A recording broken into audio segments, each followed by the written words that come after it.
have to say, Representative Kinzinger, I've been rereading some of your interviews and your article on Substack, and I have to tell you that I'm not reading Republican, I am not reading Democrat, I am reading American.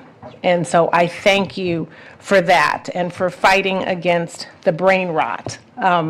You were on the select committee and you shared your experiences post January 6th. Can you sort of share with us what made you make the decision to put democracy over power or personal power or party? Well, thank you. What made me do it is just simply my oath. I mean, what shocks me is that there were more people that didn't.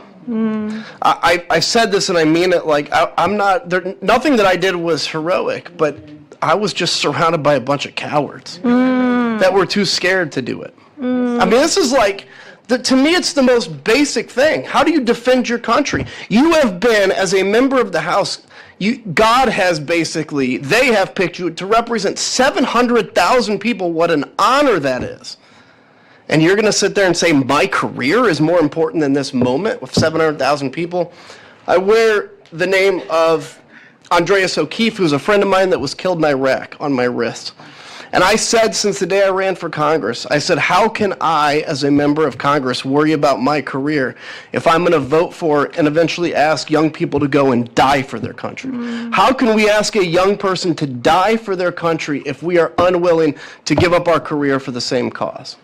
And when you talk about cowardice and when you talk about leadership, what message is the speaker sending when he refuses to put up this plaque? If I can say this just humbly, now that I'm out too, it makes it easier. Look, I'm a Christian. I have no reason to doubt that the speaker's a Christian.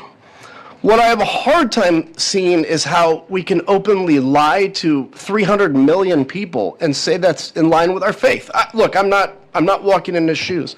But the plaque is very simple. You don't have to say that Donald Trump won or lost 2020. All you have to say is DC Metro and Capitol Police did a hell of a job defending this Capitol that day. And had they not been there, and I can tell you, hand on the Bible, had they not been there, it would have been a very different and very bad day.